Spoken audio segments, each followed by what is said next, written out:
Right now at noon, Southwest Missouri residents are headed to the polls. Which ballots are being voted on today? And we've got ourselves a pretty nice Tuesday across the area, ahead of some thunderstorm chances. We'll take a look at our forecast coming up. Plus, a water boil has been issued in Crawford County. We'll have the details straight ahead. The 4 states' most watched news starts now. Good afternoon, and thank you for joining us on KOAM News at Noon. I'm Caitlin O'Shaughnessy. In today's top story, a Southeast Kansas man is behind bars, accused in the shooting death of his own grandson early yesterday morning. Before 1 a.m., a 911 caller contacted the Crawford County Sheriff's Office to say her grandfather had just shot her brother. When deputies arrived at the home on 5th Street in McCune, they found 28-year-old Ian Fox of Lexington, Kentucky, unresponsive with a gunshot wound. They tried life-saving measures, but they say the victim did not survive. Yes, that seems to be right now what looks like they were in town visiting, and it's just a tragic event that happened, and that it's one of those things that we're an ongoing investigation to try to see if we can figure out the circumstances, what led to this event. Deputies arrested 70-year-old John Fox of McCune at the scene. He's now at the Crawford County Jail. Sheriff Smith expects Fox to have his first appearance in court today. A Galena, Kansas man faces theft charges. The suspect is 39-year-old Jason Kennedy. Just before 2 a.m., Cherokee County Sheriff's deputies responded to reports of trespassing at a farm outside Baxter Springs. When authorities arrived, they discovered Kennedy's truck and trailer loaded with stolen property. Authorities have charged Kennedy with theft, criminal trespass, and interference with law enforcement. And Tyson Foods announces it's closing its chicken processing plant in Knoll, Missouri. KOAM's Anthony Saviel has the story. Knoll, Missouri is a popular spot for those looking to float on the Elk River or spend some time in nature with their family. However, while business is good in the summer, the key economic factor to many local businesses' success throughout the rest of the year is closing its doors. Monday morning, Tyson Foods announced the closure of 4 facilities, including the plant located in Knoll. According to community members, they have been informed that the plant in Knoll is expected to close on or around October 20th. In a statement by Tyson Foods CEO Donnie King, the decision to close these facilities, quote, demonstrates the commitment to bold action and operational excellence as we drive performance, including lower costs and improving capacity utilization. While Tyson feels as though this decision is best for it as a company, community members in Knoll feel strongly that this decision will bring more hardship than what the community can handle. What I hate seeing, besides that, is the people that's got 30 plus years in, some of them spent their whole lives over there. Where do you go after you're 30 years in one plant? After that, it's gonna hurt them too, because they got families and stuff that they got to take care of. It's going to hurt. We also received a statement from McDonald County Chamber of Commerce stating, in part, these are times when pulling together as a community and a county has never been more important. We'll have more on this situation as it develops. 4 girls are recovering from a lightning strike in Kansas. It happened on Saturday around 10:45 a.m. in Mays County, just east of Salina. Authorities say the girls were in the water at Blue Hole Park when the lightning struck them. All 4 girls were taken to the hospital. Now let's take it over to Chris Warner for a look at the forecast. Yeah, we've got a pretty nice Tuesday. After some morning showers for some of us, we're looking at mostly clear skies, just a few clouds here and there across the area. And the sun is shining. We're a little warmer today than where we were yesterday, but we still have our severe threat as we head into the evening for some strong storms. Now, if you look close enough, depending on your TV's resolution, you can see an itty bitty, very low tornado risk has been added in for Greenwood County, and over to the wind side, you can see that slightly elevated wind risk, just barely in there. Overall, our severe risks overnight tonight have not significantly changed. We still could see some small hail and gusty winds with storms as they roll in overnight. We'll have more on those in just a few more minutes. Yesterday, started the day about 3 degrees below normal and made it about 6 degrees below normal, so not bad considering that not long ago, just a few days it seems, we had temperatures into the triple digits like that. We're going to be more more average today. We're going to be average for a couple of more days before it does start to heat up out there. Let's take a look outside and see how we're doing on those temperatures. We are a little warmer to the north, a little backwards. Usually we're warmer to the south, cooler to the north, but a little backwards today. Got 83 Yates Center, Iola, 85 in Fort Scott, 82 Pittsburgh, Joplin, Parsons, 80 Chitopa, 81 Miami, and 80 in Neosho. So here's what we're keeping an eye on. Temperatures technically get hot, but they remain seasonable. We're tracking that severe weather potential as we head into Wednesday, especially Wednesday evening, and temperatures will really start to heat up as we head into Friday and the week ahead. We'll have another full look at your forecast here in just a few more minutes. Caitlin? Some Southwest Missouri residents are headed to vote on a number of ballot questions today. In Alba, Airport Drive, Dukunzi, residents get the chance to vote on sales tax for adult use marijuana. All three are proposing a 3% sales tax.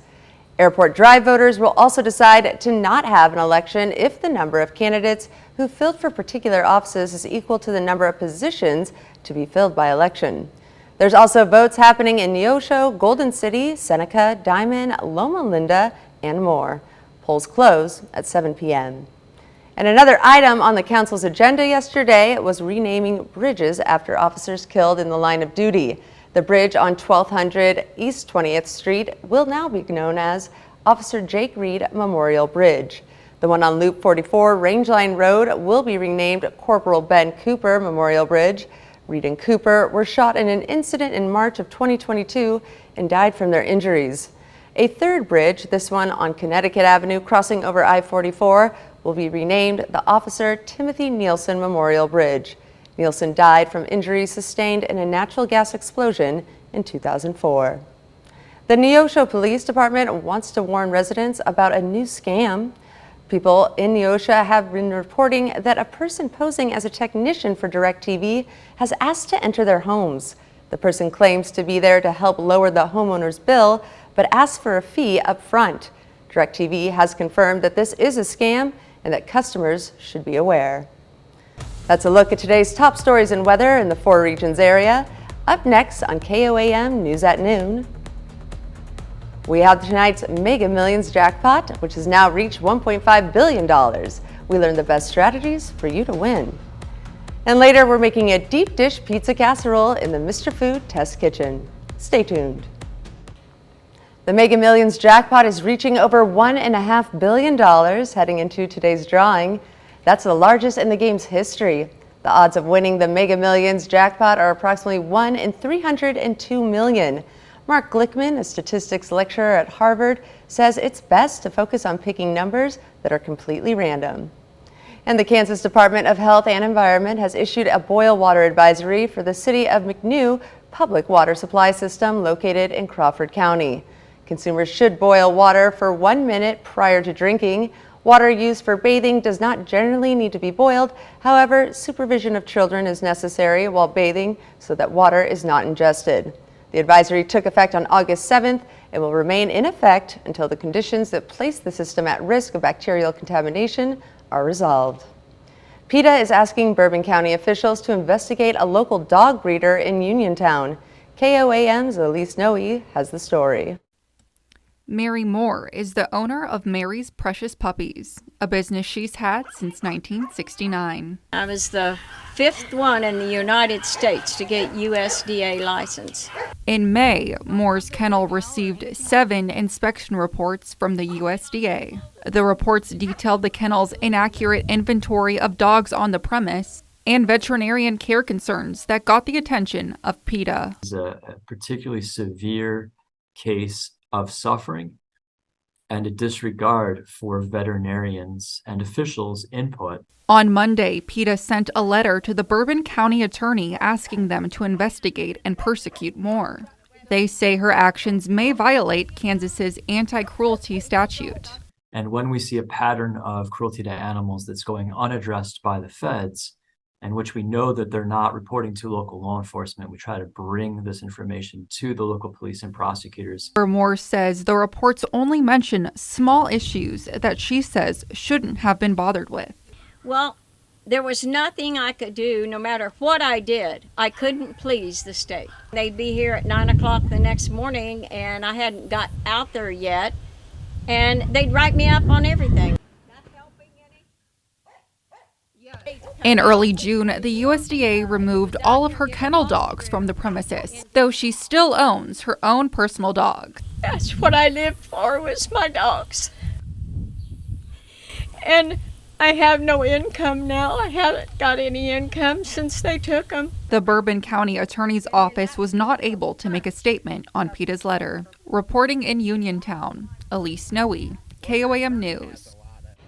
At this time, the USDA has not revoked Moore's license, and Moore says she does not know where the dogs now live. Still to come on KOAM News at Noon, we see what's cooking with Mr. Food. We've got an easy weeknight favorite that's perfect for back to school. But first, we are tracking thunderstorm chances as we head into the overnight hours, and then again tomorrow evening. We'll take a look at that forecast when we come back. Welcome back to the KOAM News at Noon. So we've been talking about it for the last couple of days. We've kind of had it on our radar, a severe threat as we head into Wednesday evening, something we are still keeping an eye on, and we're going to dive right into everything you need to know. All right, first up, overnight tonight. So we're talking after about 1 a.m. We do have the possibility of a couple of strong storms, maybe a couple of low-grade severe storms out there. I want to back up to this side because you can barely see this little low-end tornado risk just clipping Greenwood County. The hail risk area has not really changed from this morning, and there's an elevated wind risk barely clipping Greenwood County as well. But for the rest of us, it's just a low-wind risk for some gusty winds and some small hail. That hasn't changed, and that's what we're expecting overnight tonight, again after about 1 o'clock in the morning. The rest of our Tuesday looks pretty fantastic. Again, we're a little warmer today, a little closer to average for our highs, but then we go into the early morning hours tomorrow. We'll start to see a few more showers and thunderstorms developing, and then by about 5, 6 o'clock, a much more organized batch of showers and thunderstorms will roll through. With each batch, we do have that potential for the strong, possibly low-grade severe thunderstorms. These storms stick with us for the majority of our morning, and then by the afternoon, they begin to kick out. One of the things about tomorrow's severe threat has been whether or not the atmosphere is going to recover substantially following the morning storms.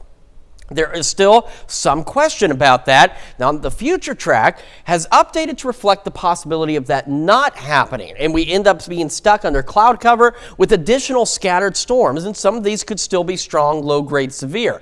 If that scenario plays out, that severe risk may end up developing just to our east and bypassing us completely. Now, we're going to still get the much needed rain in the morning, but we don't need the severe weather, and it may end up happening that way. But if the atmosphere does recover enough throughout the afternoon tomorrow, then that severe threat could develop a little further to the west and could give us a few problems with some gusty winds, or some damaging winds rather, and an isolated tornado threat possible. As of right now, we still have that elevated risk for the same area for tomorrow, but this will actually update here in just another hour or so, and when Doug Hetty gets in tonight at 5, he'll have some updated information on what they're thinking with our severe threat tomorrow. But as it stands, it's still an elevated risk at this point. Our rain chances again pick up overnight tonight as we head into early tomorrow morning, and then they will remain scattered with us as we go through the day. So there's those morning storms and then scattered thunderstorm chances as we head through the afternoon and evening hours.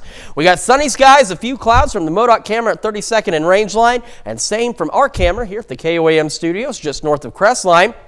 Quick check outside on those temperatures. We're at 82 in Joplin, feels like 84, so a very slight heat index, not bad. And we got sunny skies over in Pittsburgh, 82, also feeling like 84, so again, not too bad out there. And temperatures around the region look pretty good too. We got 83 Iola and Yates Center, 82 Neodesha Parsons, 81 Miami, and 80 in Neosho. So again, we're still looking at highs today, average at about 90 degrees, low 90s for us Wednesday and Thursday, and then after that, we still have some additional rain chances Friday, Sunday, and Monday.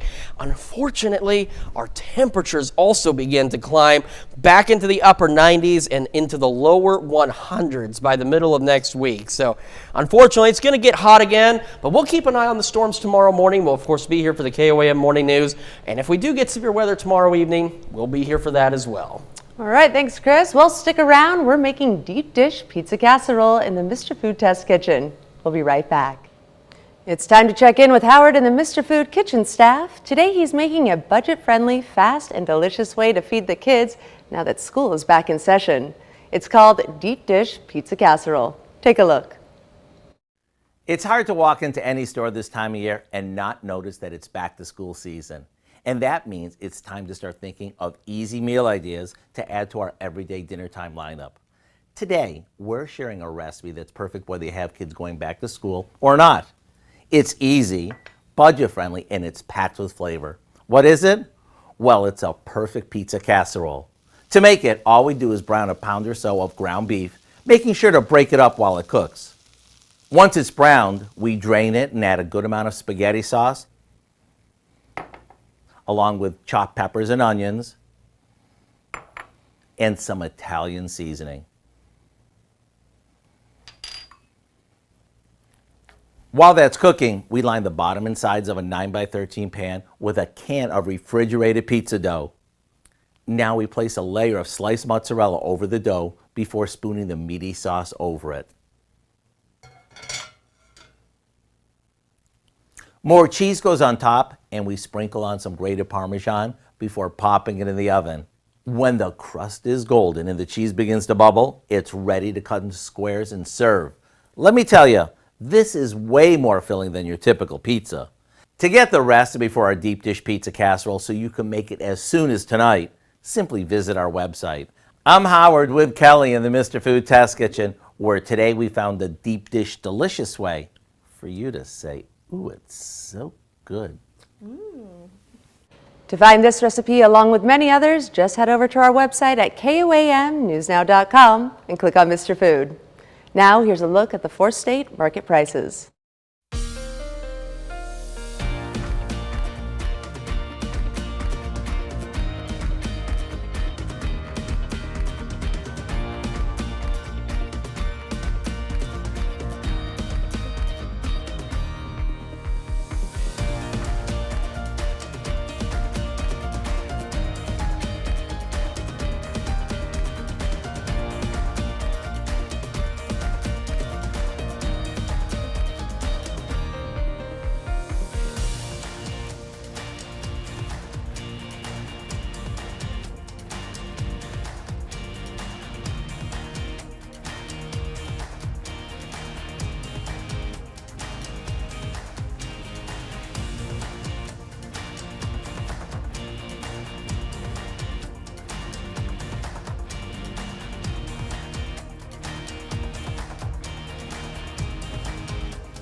All right, so we are still watching the possibility of some strong storms overnight tonight, and we have the possibility of some strong to severe thunderstorms tomorrow evening as well. We'll keep an eye on that for you. Otherwise, average temperatures, low 90s, more storm chances Friday, Sunday, and Monday, and then temperatures return into the upper 90s near 100 by this weekend. Wonderful. Well, let's bring on that rain, hopefully. You bet. Need it. Well, Dow, what do we have coming up for us this evening? Well, the Consumer Product Safety Commission has approved new rules implementing bans on incline sleepers and crib bumpers to ensure safe sleep for babies. The goal of the new rules is to save infant lives and create a safer marketplace for parents. We'll have more details on that. Plus, Knoll City officials react to the announcement of the pending closing of the Tyson chicken plant, and Wyandotte Public Schools teams up with Stokes Robotics for an extraordinary security solution. Hope you join us at 5. All right, sounds good. And to make sure that you come back here, that'll be the news for now. Thank you for joining us on KOAM News at Noon.